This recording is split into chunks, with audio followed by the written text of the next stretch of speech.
तो Manmohan Desai rejected Sholay, the story of ओ। शोले। ओ। फिर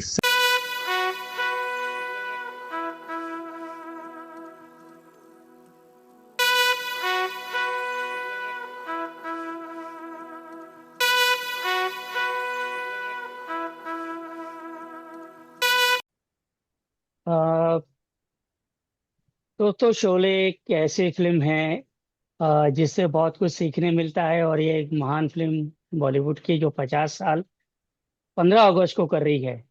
और ये एक ऐसी फिल्म है जिसमें ये हमको सबको बताया है कि फिल्म मेकिंग का हर डिपार्टमेंट कितना इम्पोर्टेंट होता है, चाहे वो लोकेशन हो या डायलॉग्स हो या साउंड हो या इवन एक डायलॉग का कैरेक्टर हो, जैसे कि सांबा। आज हमारे बीच एक ऐसे हमारे फिल्म इंडस्ट्री के एक बहुत ही वेटरन, बहुत ही दिग्गज जर्नलिस्ट हमारे बीच मौजूद हैं, श्री इंद्र मोहन पन्नू जी, जिन्होंने, उनका एक रेयर अचीवमेंट है, उन्होंने Sholay first day first show और लास्ट डे लास्ट शो देखी है। प्लस एक और यूनिक चीज उनके साथ जुड़ी है जो शायद ही और किसी ने ऐसा किया होगा शोले के रिगार्डिंग, वो ये है कि पन्नू जी ने शोले के हर उस शख्स के साथ मुलाकात की है, वार्तालाप की है, उनका इंटरव्यू किया है, almost almost almost each and every one. तो चलिए मिलते हैं पन्नू जी से, और शोले के इस 50 साल के संदर्भ में उनसे कुछ जानते हैं। वो कुछ यादें उनके साथ हैं, जो सुनहरी यादें, वो सब के बारे में जरा जानते हैं, और क्या था माहौल, कैसा था, और वो जो लोगों के साथ उनका इंटरेक्शन था वो कैसा था। तो वो टू पन्नू जी, नमस्कार पन्नू जी, कैसे हैं? नमस्कार Vishal, nice to see you. Sholay प्रेमियों हाँ, के साथ सेम ये सर। मुलाकात करके मुझे भी बहुत खुशी हो रही है। जी। जी बोलिए। तो आप बताएं कि सबसे पहले तो शोले जब आपने फर्स्ट टाइम देखी, फर्स्ट डे फर्स्ट शो का, जैसा कि आपने बताया कि आपने फर्स्ट डे फर्स्ट शो देखा था, और तब आपको कैसा लगा, और जब आपने, और फर्स्ट डे फर्स्ट शो और लास्ट डे लास्ट शो के बीच कितना टाइम गैप रहा, और क्या क्या शोले को आपने किस तरह से अलग अलग स्टेजेस में, फेजेस में महसूस किया? देखो, शोले मैंने फर्स्ट डे फर्स्ट शो देखी थी जी। गुजरात में, वडोदरा शहर के विहार थिएटर में। ओके। उस उस शहर में शोले दो थिएटर में लगी हुई थी, विहार एंड अलंकार। अलंकार में 70 mm थी, विहार में स्टीरियोफोनिक थी। ओके। जी। जी। हाँ, बोलिए। तो हम, हाँ, तो जब वो पिक्चर शुरू हुई जी। तो कास्टिंग की वजह से पिक्चर ने ओपनिंग भी अच्छी ली हुई थी, भीड़ थी, जी। एक हाँ, हाँ। उत्तेजना थी, उत्सुकता थी। और रमेश सिप्पी के जो अपने पीछे दो सुपरहिट फिल्में अंदाज और सीता गीता दे चुके थे, तो जी। उनके निर्देशन में बनी ये फिल्म देखने की एक उत्तेजना थी।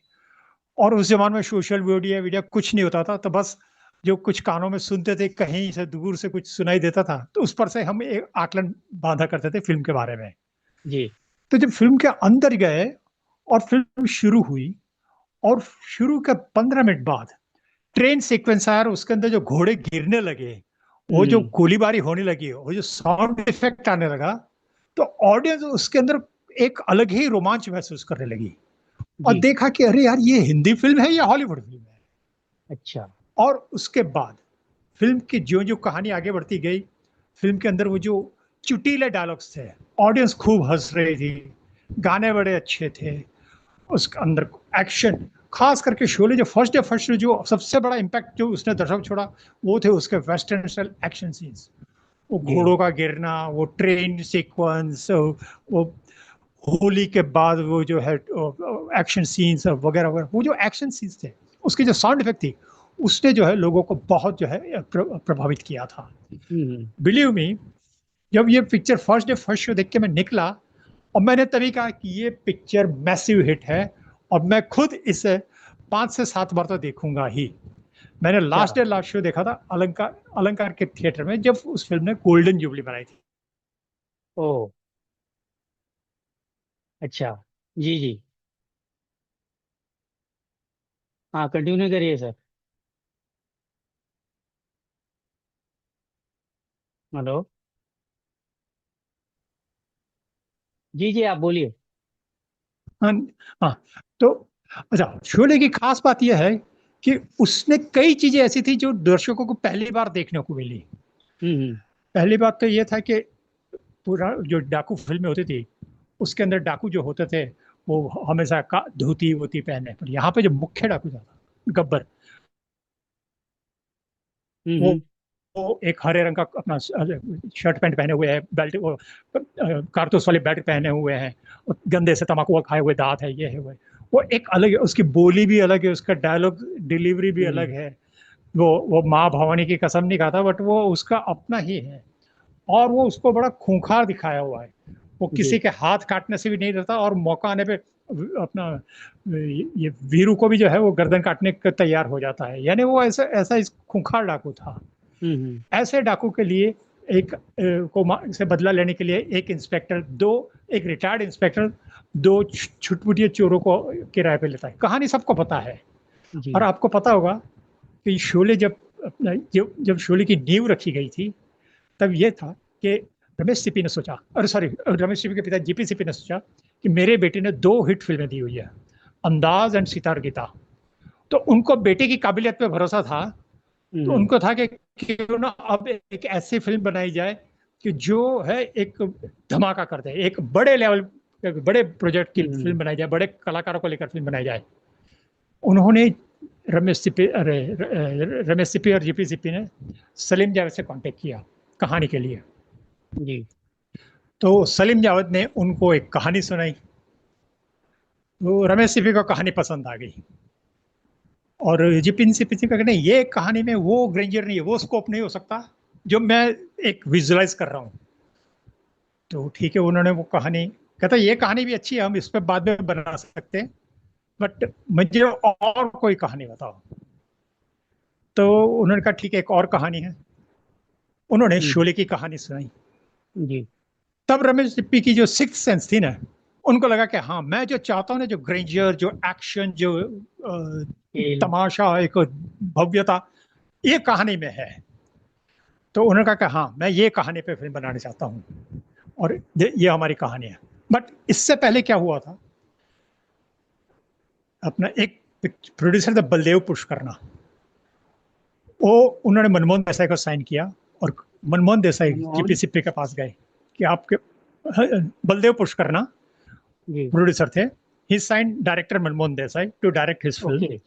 और शोले। मनमोहन देसाई हाँ, तो सुनो, डायरेक्ट शोले। और मनमोहन देसाई, हाँ, तो मनमोहन देसाई उनके पास गए, तो इन्होंने शोले की कहानी सुनाई।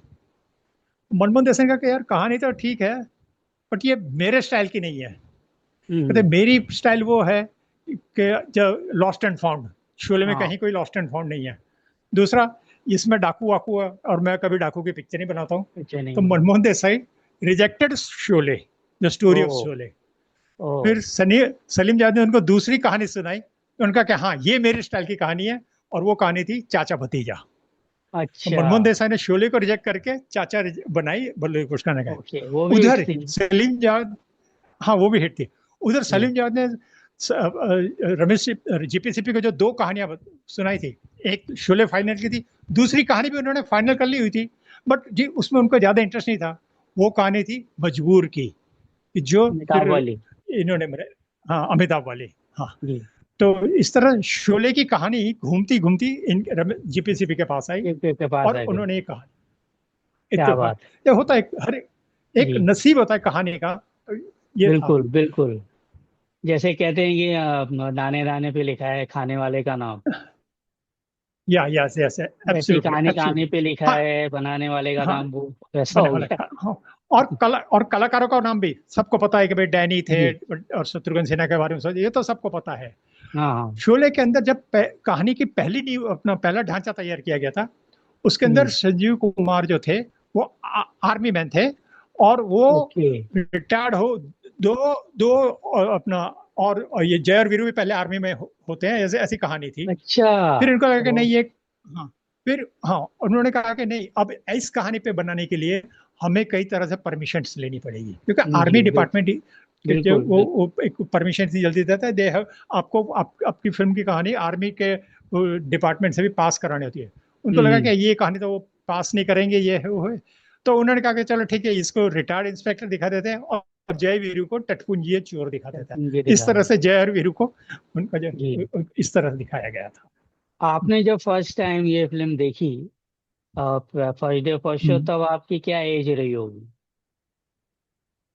तब मैं कॉलेज में पढ़ता था। अच्छा, तब आप आई वॉज इन कॉलेज। सक्रिय जर्नलिज्म में नहीं थे तभी आप? नो, बिल्कुल नहीं, बिल्कुल मेरा हाँ शोले, हाँ। अरे फिल्म जर्नलिज्म दूर दूर का नाता नहीं था, कहीं कुछ नहीं था। मैं बड़ौदा में रहता था, कॉलेज में पढ़ाई करता था और शोले देखी। अच्छा। और सच मानिए, जब मैं जर्नलिज्म से जुड़ा और मुझे पता चला कि शोले फ्लॉप हो गई थी, अरे मैंने कहा हाउ कैन इट बी, मुझे खुद भरोसा हम्म। नहीं था। मैंने कहा जब बड़ौदा के अंदर all shows were full in Alankar, Bihar के अंदर पिक्चर फुल जा रही थी, ये शोले को लेकर मेरा ये आकलन है कि शोले जब पब्लिक ने पहली बार देखी ना, तो हम्म। वो डाइजेस्ट नहीं कर पाई कि क्या हम हिंदी क्या फिल्म हुआ देख है? रहे हैं या हॉलीवुड की कोई फिल्म, ये क्या हो रहा हम्म। है स्क्रीन पे, ये जो चल रहा है ये क्या चल रहा है। This reminds me the show off Michael Jackson. जब माइकल जैक्सन का शो बॉम्बे में हुआ था, क्या अंधेरी मुंबई में में, हुआ था जो? तो ओके। हाँ, तो जनता जो है, 94 जो लड़के 95 की लड़कियां बात बहुत होगी। या हाँ, जनता जो है उछल उछल के गई। और जब शो हाँ, मैं गया शुरू था उस हुआ, शो में। हाँ। हाँ, जो जब शो शुरू हुआ और जो है माइकल जैक्सन जो है अपनी प्रस्तुतियां प्रस्तुत करने लगा मंच पर, कभी स्टेज के ऊपर जो है धमाके हो रहे हैं, हम्म। टैंक तक आ रही है। और शो जब खत्म हुआ तो वही ऑडियंस जब बाहर निकली, तो वो ये सोच के निकली कि ये कर क्या गया, ये क्या हम देख के बाहर निकले, हमने जो देखा वो ख्वाब हाँ, वो तो था आउट क्या ऑफ दिस था। वर्ल्ड था, वो ऐसा कभी यहाँ देखा नहीं गया था आउट ऑफ कभी। द, वो जिसको बोलते हैं didn't realise what hit them. Sholay के साथ भी वही कहानी हुई थी। लोगों ने जब फर्स्ट शो देखी, वो बाहर निकले तो उनको पता नहीं था कि यार ये क्या है क्या। हालांकि लोगों ने एंजॉय बहुत किया। हम्म। अमिताभ जो मौसी वाला जो सीक्वेंस था, लोगों ने खूब अपना सीटियां तालियां बजाई। और कई ऐसे सीन्स थे, धर्मेंद्र हम्म। टंकी पे चढ़ता है तब वो भी लोगों, असरानी असरानी फर्स्ट वाला। डे से जो हाँ। है, हाँ, असरानी एंड सुरमा भोपाली। हरे राम nine all that and Soorma पोली, हर एक ने जो है शोले का एंजॉय किया था। And right from the day one मैं कहता हूँ कि शोले हिट थी। ये फ्लॉप वाली पिक्चर तो कहानी कहाँ से आ रही है, आई स्टिल कैन अंडरस्टैंड। और दूसरी बात, हो सक कुछ शो, तो, या तो एक तो, जहाँ मुझे, मैं तो उस समय बहुत छोटा था, 75 में रिलीज हुई थी हम्म मेरे तभी। हम्म हम्म और हम्म तभी लोग कहते हैं कि ये फिल्में ऑल इंडिया रिलीज नहीं होती थी, पॉकेट्स पे रिलीज होती थी। हम्म तो उसी से और राइट। शायद कुछ ग्रुपबाजी होती होगी, या ऐसा कुछ होता होगा, या may might be be, I don't this know. Maybe this, this may be the result of some internal rivalry, Bollywood camping, ये है वो जो जब होता था, ये उसी का नतीजा हो सकता है कि अभी फ्लॉप है, फ्लॉप है। बाकी फ्लॉप, जब मैं एक, जब मेरा कोई लेना देना नहीं और मैंने कहा था कि ये पिक्चर सुपर डुपर हिट है, हम्म। तो वो था, उसके अंदर वो बातें थी, चीज थी, और वो पिक्चर से। हाँ, क्योंकि शोले ऐसी के बहुत सी सबसे बड़ी, कहानियां भी, ऐसी बहुत सी पन्नू जी, बहुत सी कहानियां भी ऐसी फ्लोट होती हैं कि जितना उन्होंने सोचा था उतना बॉक्स ऑफिस रिजल्ट नहीं आ रहा था। 3 4 दिन के बाद उन्होंने सोचा था कि इसको शॉर्ट कर दें, कुछ चेंज कर दें। ऐसी भी कहानी है ना हाँ शोले। देखो, हाँ। दो तीन कहानियां थी। पहली थी कि भाई अमिताभ की जो डेथ वाला सीन है, हम्म। उसको करके जय को अपना जिंदा दिखाएं, है, ताकि जो है एक हैप्पी, अपना हैप्पी एंडिंग हो जाए और हैप्पी लोग एंडिंग खुशी है। खुशी घर जाए, हैप्पी एंडिंग। दूसरा, उनको लगा था कि फिल्म की जो लंबाई है वो थी 3 घंटे से ज्यादा थी। उनको लगा कि इसकी अपना कहीं कहीं वो सीन, हालांकि ऑलरेडी शोले के अंदर एक कव्वाली थी जो अपना उन्होंने नहीं डाली, जिसके अंदर अच्छा। और भी कई सीन्स थे। शोले के अंदर एक कैरेक्टर है जिसने डबल रोल किया, और वो रोल, शोले का एक एक किरदार सबको पता है, पर वो डबल रोल किया हुआ है वो किसी को पता ही नहीं है। तो वो सिक्का किरदार भी कहते हैं है, ना सब। वो हाँ, मुश्ताक मर्चेंट उनका नाम है। नहीं नहीं, मुश्ताक एक मर्चेंट तो ने शोले के अंदर, सिक्के की एक कहानी कहते हैं ना, नहीं सिक्के सिक्का का नहीं, जब। नहीं नहीं, उन्होंने वो सिक्का नहीं, this is Mushtaq merchant, I am talking about the actor Mushtaq okay. Merchant. उन्होंने क्या रोल एक्टर किया था मुश्ताक शोले पे? मर्चेंट शोले में दो रोल किए थे उन्होंने। एक रोल अच्छा। किया था पारसी का, जिसकी मोटरसाइकिल लेके जय और वीरू भागते हैं। ओके। जो जो जय और वीरू की जो एंट्री सीन से, और एक पीछे एक पारसी भागता है, अरे मेरा मोटरसाइकिल, अरे मेरी बाइक, मेरी गाड़ी, मेरी गाड़ी। हाँ हाँ तो हाँ। वो जो पारसी जेंटलमैन था वो मुश्ताक मर्चेंट था। मुश्ताक मर्चेंट का एक कॉमेडी सीन था, क्योंकि लंबाई ज्यादा हो गई थी तो वो सीन काट दिया, यानी पिक्चर ओके। के मुश्ताक की फिर बैक रह गई। मुश्ताक मर्चेंट ने सेकंड रोल किया था। वो जो ट्रेन वाला सीक्वेंस है बिगिनिंग में, उसके अंदर हाँ जो हाँ। इंजन ड्राइवर है सफेद बालों वाला, घुंघराले बालों वाला, वो मुश्ताक मर्चेंट था। हाँ, अगर आप ध्यान से देखो, इज मुश्ताक जी। मर्चेंट। तो मुश्ताक मर्चेंट के दो रोल थे। शोले के अंदर सबको फायदा हो गया, बट जिसने डबल दो रोल प्ले किया उसको कोई फायदा नहीं हुआ। उसकी वजह से मुश्ताक ने रमेश सिप्पी को शिकायत दी थी कि सर सबको फायदा हो गया, एक एक डायलॉग वाले को फायदा मैंने हो गया, रह गया। मुझे नहीं हुआ। हाँ, तो रमेश सिप्पी ने फिर सागर में उसको एक अच्छा रोल दिया, नोटेबल रोल दिया ओके था ओके अपने। ओके। सागर में वो घुंघरालू बाल वाले का जो रोल है वो द सेम गाय हाँ, वही ना? वो नहीं नहीं, वो सागर के अंदर ओ मारिया गाने में वो जो मारिया का भी एक और दीवाना होता है ना, ये वो था। जी जी। यहाँ नहीं आई समझ, मैं सब पहचान लिया मैं। हाँ हाँ। पहचान लिया। लेकिन फिर बाद में उन्होंने उसको ऐसे ही रखी, बाद में धीरे धीरे वर्ड ऑफ माउथ इसका इतना फैलने लग गया कि लोग कोई डायलॉग से ले जा रहा है, कोई पर्टिकुलर सीन के लिए जा रहा है, कोई असरानी के सीन के लिए जा रहा है, कोई सुरमा भोपाली के लिए जा रहा है, कोई अलग अलग रीजन से लोग शोले देखने जा रहे हैं, एक पर्टिकुलर रीजन था ही नहीं।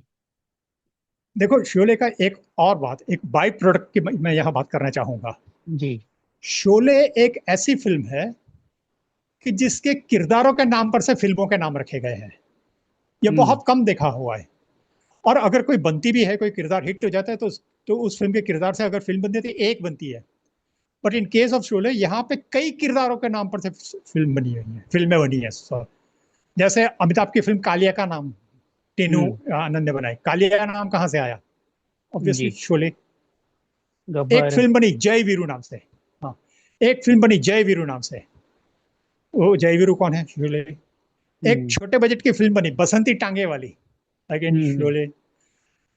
एक जगदीप ने खुद प्रोड्यूसर बन के फिल्म बनाई, सुरमा भोपाली, अगेन शोले। जी। भोजपुरी फिल्म गब्बर सिंह बनी, अगेन शोले।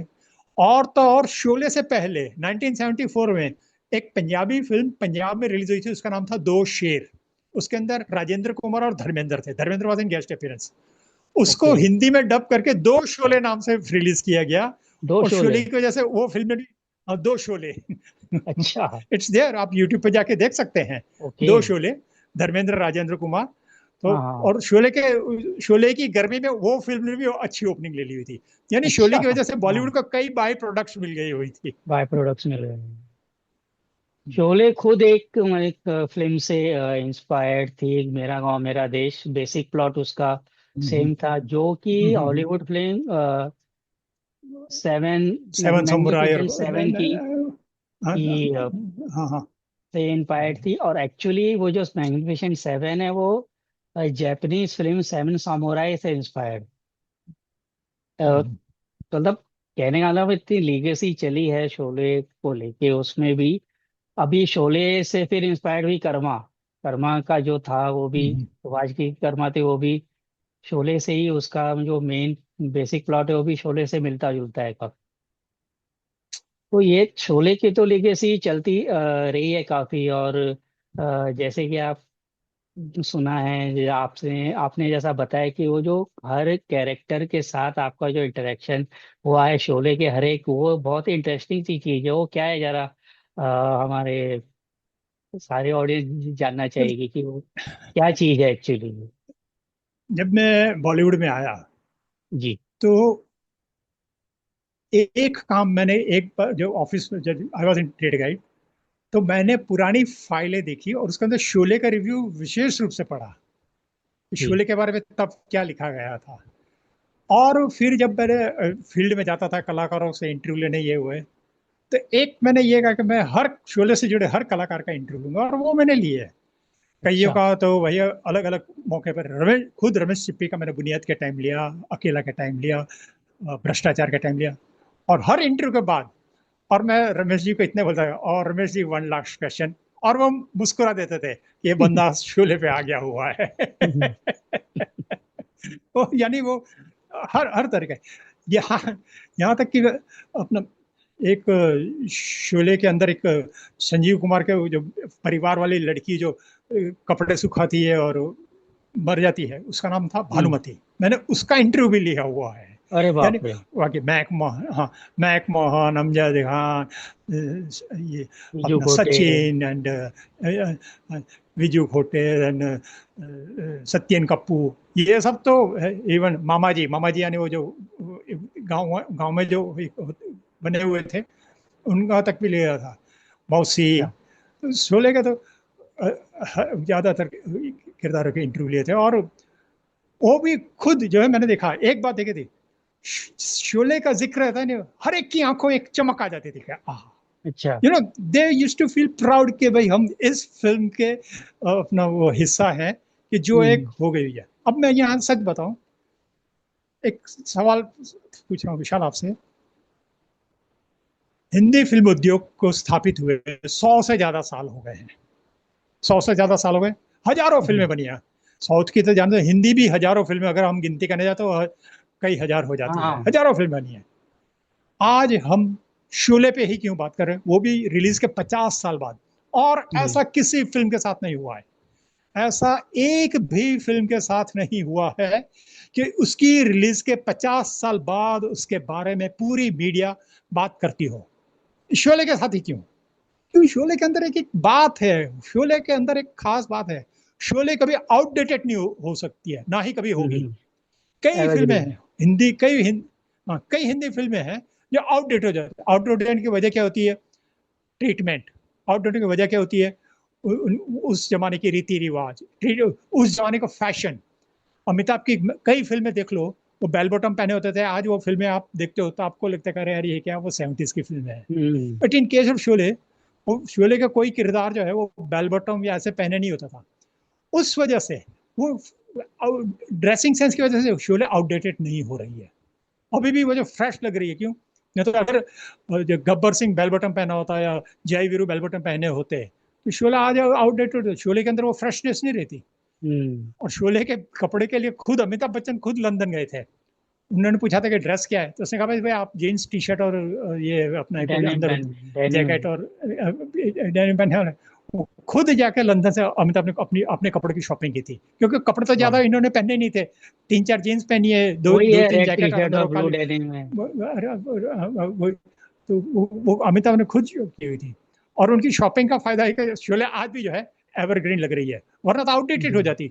शोले की हम बात भी नहीं करते आज, कहते हैं यार जीन्स और हो गई, हो डेनिम गई। तो सदियों से लोग पहनते आ रहे हैं और हाँ वो तो आगे भी सदिया, हाँ पहनते हाँ, रहेंगे। आगे आगे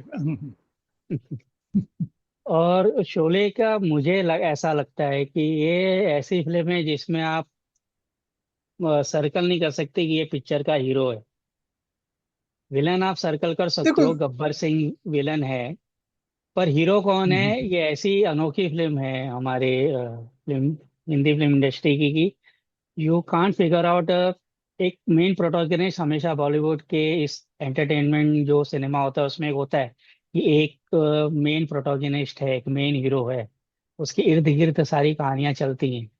लेकिन यहाँ पे तो आप फिगर आउट ही नहीं कर सकते कौन है हीरो, जय है, वीरू है, देखो देखो कौन है? गब्बर सिंह तो विलन है। टेक्निक टेक्निकली फिल्म का विलन, हीरो कहो या विलन कहो, गब्बर सिंह है, क्योंकि पूरी कहानी जो हाँ। है उसके इर्द गिर्द है। जय वीरू आते हैं जी। गब्बर को पकड़ने के लिए, ठाकुर ने जय हम्म। वीरू को भाड़े पे लिया हुआ है गब्बर को पकड़ने के लिए। गब्बर की जो है अपना वो आतंक फैलाए रहता है पूरे गांव में, यानी पूरी कहानी गब्बर की इर्द गिर्द है। और एंटर से पहले गब्बर सिंह के जो है 2 या 3 सीन है, ज्यादा तीन तीन तीन और सीन से ज्यादा है ही नहीं। और गब्बर सिंह और जो जो ये जो मेन ऑरा है शोले का, गब्बर सिंह जो है वो मेरे मैंने एक बार लगाई थी और मैंने देखा था ये कितनी टाइम के बाद गब्बर सिंह की एंट्री होती है। It is after 50 to 55 minutes के बाद, हाँ मतलब हाँ, एक हिंदी फिल्म में या जो सबसे उसका इम्पोर्टेंट कैरेक्टर है वो 50 मिनट के बाद आता है। ने 50 मिनट तक पिक्चर फिर भी होल्ड करके रखी है। ऐसा नहीं नहीं, ऐसी और सबसे मतलब आप बड़े, दो दो 3 मिनट में आपका मन नहीं लगेगा, आप पिक्चर छोड़ दोगे और अब नहीं, मन आपका हट ही जाएगा। यहाँ पे मैं दाद देना चाहूंगा सलीम जावेद की लेखनी को। पचास जो मिनट तक गब्बर ऑरा सिंह के आप बना रहता है उसका। ग- गब्बर सिंह के जो है सीन्स बड़े कम है, आप टेक्निकली शोले देखो तो सीन बड़े हम्म। ही कम है, बट जितने भी है वो एकदम पावरफुल है। और दूसरा, गब्बर है या नहीं है, बट संवादों में उसका जिक्र कर करके उसको पूरी कहानी में पूरी तरह से जिंदा रखे हुआ है। शुरू हम्म। से देख लो, कि भाई गब्बर सिंह वो मशहूर डाकू, वहां से वो जो अपना गब्बर सिंह का इंट्रोडक्शन शुरू होता है, वो हम्म। वीरू बोलता है ठाकुर को। वहां से ऑडियंस लगता है कि ये गब्बर नाम का कोई कैरेक्टर है जिसको पकड़ने के लिए अब ये दोनों को लिया गया है। और गब्बर आया नहीं है, पर उसका जिक्र इतना होते रहता है, लगता है कि भैया गब्बर सिंह को पकड़ने के लिए ठाकुर उनको उनकी ताकत भी आजमाता है। जब जब जी। वीरू कहता है ठाकुर साहब ये लोग, कहता है ये मेरे ही आदमी है, तो फिर उन्होंने हम पर हमला क्यों किया? मैं देखना चाहता था कि तुम्हारे बाजू में अब भी वही ताकत है या वक्त की दिमाग ने उसे खोखली कर हाँ। दिया। यानी वहां पे भी हो जाए, ठाकुर खुद देखना था कि गब्बर को पकड़ने के लिए अब भी है जो, यानी गब्बर सिंह का एक लेखनी की तरह एक हवा बना के रखा हुआ। और यही वजह है कि गब्बर सिंह जो है बॉलीवुड का एक महानतम विलन बन गया हुआ है। बात तो सही है। और अभी इसके 50 साल जो अभी 15 अगस्त को मनाए जाने वाले हैं, तो आपको क्या लगता है कि शोले को इस बारे में लोग इतनी बात करते हैं, इतना सेलिब्रेशन जो भी जिस तरह से भी लोग मनाएंगे या जो भी करेंगे, आपके हिसाब से इतने समय आपने इंडस्ट्री में देखा है, काफी कुछ आपके सामने हुआ है, और what you think is should be the right tribute to a film like Sholay? इसका देखो क्या? पहली बात तो ये है कि शोले को शोले की तरह रिलीज करो। I have seen the Sholay 3D version as well. मैंने हाँ, शोले वो की तो थ्री मैंने डी भी देखा। थ्री डी वर्जन भी दिखे। हाँ, बट वो मजा ही नहीं आया, क्योंकि जो ओरिजिनल होता है वो ओरिजिनल होता है। आप उसके अंदर फिर कुछ अपनी तरफ से वो बैकग्राउंड म्यूजिक थोड़ी बहुत चेंज कर दी, ये अपना हम्म। कहीं वो स्पार्क्स उड़ा रहे हैं। जब वो 3D सब्जेक्ट ही नहीं है तो आपने 3D क्यों वर्जन की, मुझे तो वही समझ नहीं आ रहा है। Sholay is not 3D version subject. Sholay में जो है कहीं एक वो घोड़ा गिरता है, वो एक कहीं 3D इम्पैक्ट आ सकता है, बाकी पूरी पिक्चर आप उसको 3D में कन्वर्ट करके क्यों सत्यानाश की थी। I was very much disappointed. और जैसे तो मेरा यही कहना है कि शोले जो ओरिजिनल वर्जन है, अगर आपको री रिलीज करनी है या कहीं कुछ करना है, उसी को रिलीज करो और जनता को उसी का मजा लेने दो। उसके अंदर और कुछ डाल के और कुछ टेक्निक करके आप उसके कैरेक्टर को सत्यानाश कर देंगे। जैसे ही बेटर है खबरें आ रही कि थी कि वो लेट कोई कुछ एज सिंपल। कुछ नई एंडिंग के साथ शायद लाएंगे, ऐसा कुछ नहीं कहीं पे कहा जा नहीं रहा नहीं था। नहीं नहीं, नहीं, आप क्या प्रूव करना चाहते हो? नए एंडिंग के साथ फिर वो जो और 50 साल तक उसको ले जाए नहीं। शोले को याद ही इसी के लिए रखा है, वो शोले है। आप उसके अंदर जी। कुछ और करोगे, हाँ, तो उससे कुछ नहीं। अब एक भोजपुरी वाले ने बड़े क्लेम किया था कि गब्बर सिंह आ रही है और शोले की प्रीक्वल है। सीक्वल तो सब समझते हैं, ये प्रीक्वल लेकर क्या हुआ उसका? कुछ ही नहीं। हम्म। तो आप शोले के साथ नाम पे जो छेड़खानी होती है ना, वो चलने ही नहीं वाली। ऑडियंस जी। उसके सामने किसी को वो खड़ी खड़ी नहीं रखेंगे। शोले एक ही थी और एक ही रहेगी। जी। Thank you so much Pannu ji, आपसे बात करके काफी नॉस्टैल्जिक हो गए थे और काफी पुरानी यादों में हम लोग गए। आखिर में आप अगर कुछ कहना चाहें तो आप क्या कहेंगे? हिंदी सिनेमा को लेके, शोले को लेके आजकल जो चल रहा है, जैसा बन रहा है, उसके बारे में अगर आप कुछ संक्षेप में कुछ कहना चाहें तो। अ,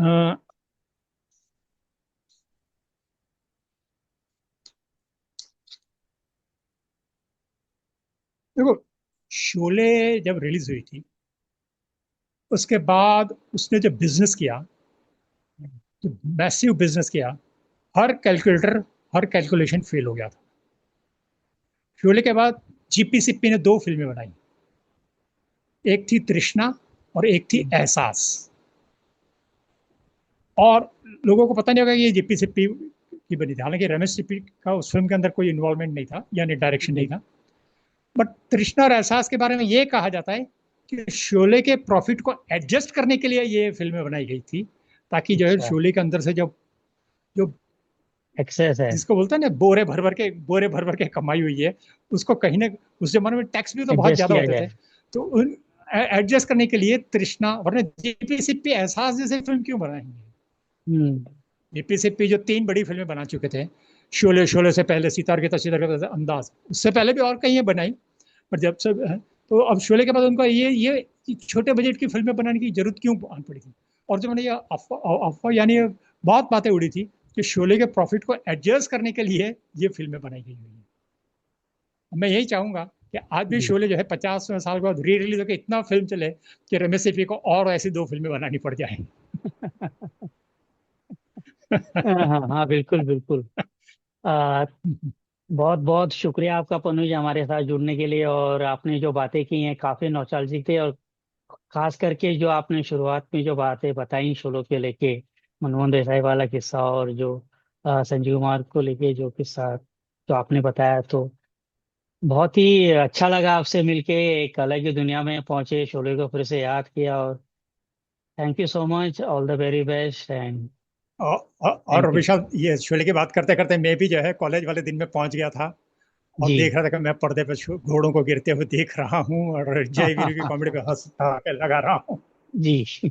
nice to talk to you Vishal. Thank you so much, thank you so much. Thank you, welcome.